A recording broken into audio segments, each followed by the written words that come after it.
Welcome to the new and improved Vector to G-Code. Let's dive into how everything works, starting with the SVG Files panel. To add an SVG file, simply click the plus button at the top right corner of the panel. Choose your file, hit open, and voila, your SVG is loaded. To remove a file, simply right-click on it and select Delete. You can also load several SVGs at once by selecting multiple files in your Finder and dragging them into Vector to G-Code. The files will display in the order you selected them, but you can rearrange them by dragging and dropping within the panel.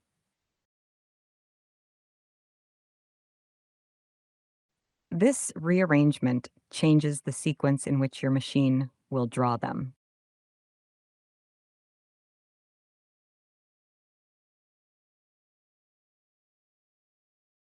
For those using Illustrator, first ensure you install the script that bridges Illustrator with Vector to G-Code.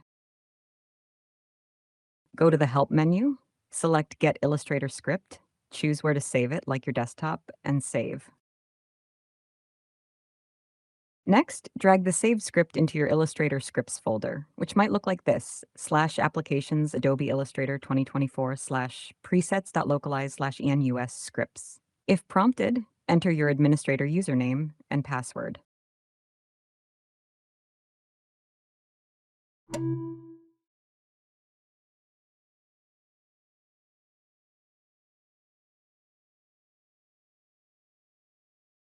With Illustrator open, navigate to File, Scripts, Vector to G-Code Illustrator Script. This action launches Vector to G-Code, displaying your drawing in the viewer.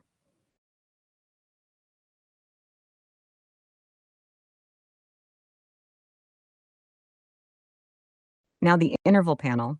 This panel allows you to insert custom commands or an SVG file at set intervals during your project. For instance, you might set it to move to X0 every 20 steps or Y0 or both. Just check the box to activate this feature.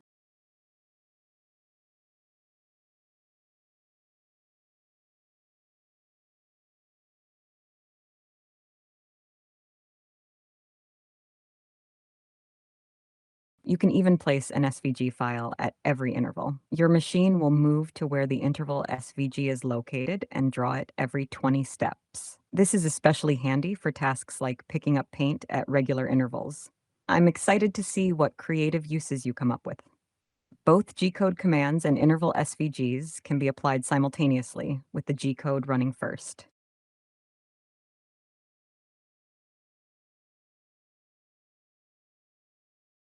Let's explore the variable line width feature. The variable line width panel is specifically designed to adjust the z-axis based on the line widths in your SVG file. Take a look at this example SVG drawing in Adobe Illustrator, featuring several lines with varying widths. Each line is independent of the others.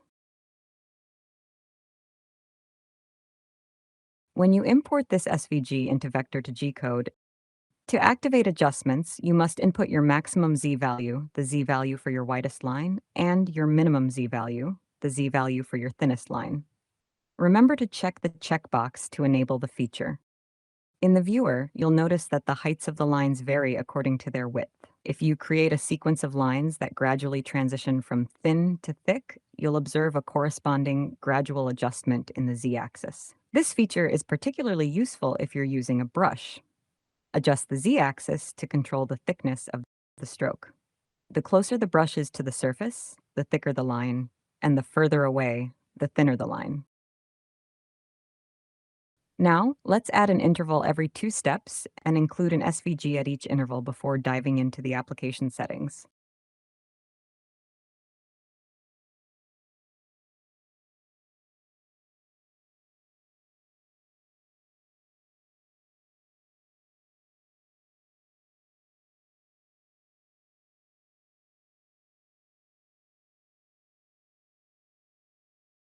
To open the application settings, click the gear icon in the top right corner of your window, next to the Generate G-code button. In the first tab, the General tab of the settings, you have the ability to adjust several aspects. Viewer colors. Here you can change the color of your path, the color of your travels, which occurs when your machine is moving with the off command. More on this later. and the color for the intervals if there's an interval path in the viewer.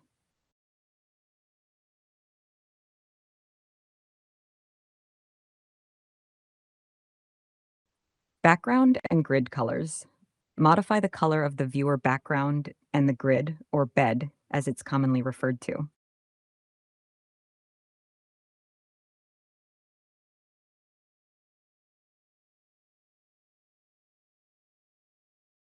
Additionally, you can customize the machine settings. Machine size, bed size.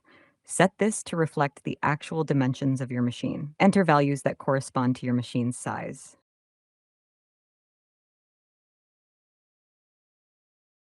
Grid units. Choose the units for your grid measurements. These settings allow you to personalize and optimize the interface for better control and visualization of your projects.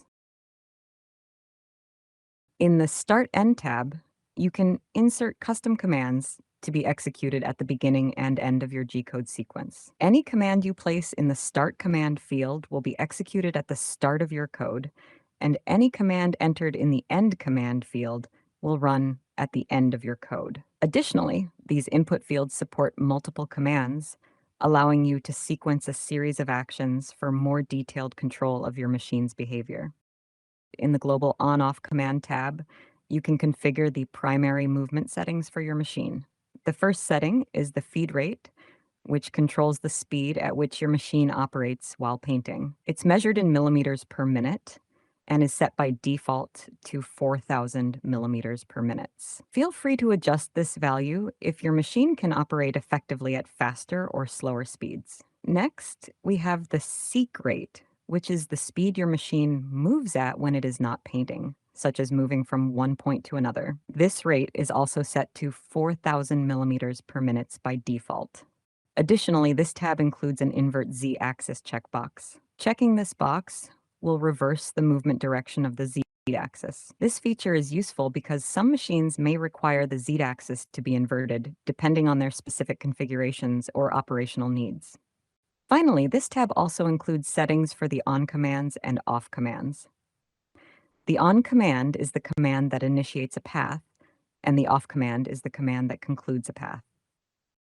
For example, if you are using a plotter with a pen, you would set the z-axis to move down to start drawing at the beginning of each line with an on command such as G0, Z20 to lower the pen by 20 units. Similarly, an off command like G0, Z0 would lift the pen back up at the end of each line. After moving to the next path, the cycle starts again with the on command. This functionality can be adapted to different types of machines using appropriate commands. For instance, if you're working with a laser, you could add commands in the on command to activate the laser and in the off command to deactivate it. Both input fields also support the addition of a sequence of commands, allowing for further customization depending on your machine's capabilities and the specific requirements of your tasks.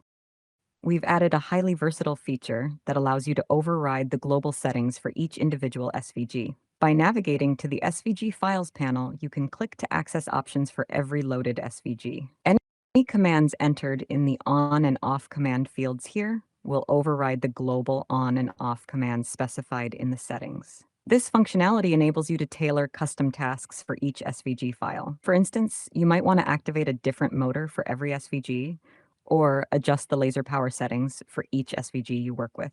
This level of customization provides flexibility and precision in managing diverse operational needs for your projects. Let's move to the Gcode panel. The first section in the Gcode command panel, highlighted in orange, signifies that the code originates from your settings. Clicking on this orange section causes the settings gear to flash, indicating the source of the code. Specifically, this section includes the code from your start command and your on command. These visual cues are designed to help you quickly understand the configuration of each portion of the Gcode and how it interacts with your settings.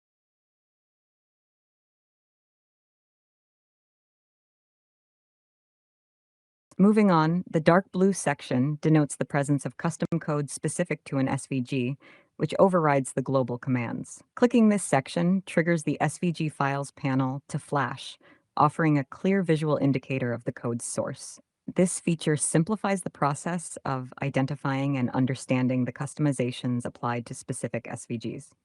Next, we have the intervals. In the Gcode panel, all interval-related code is highlighted in green. This green block of code will repeat as frequently as you have set intervals, enabling you to easily track each instance of interval-related code.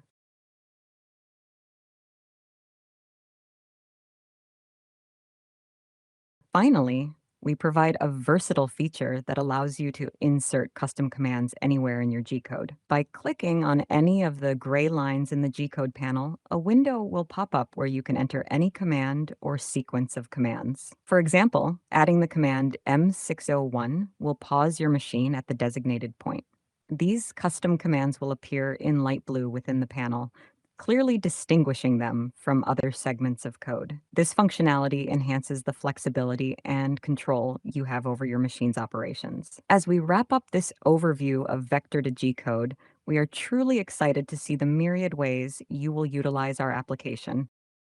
Our hope is that this tool not only fosters your creativity, but also simplifies your access to powerful functionalities, making it easier than ever to bring your imaginative projects to life. We look forward to witnessing the innovative applications you come up with and are eager to support your creative journey with Vector to G Code.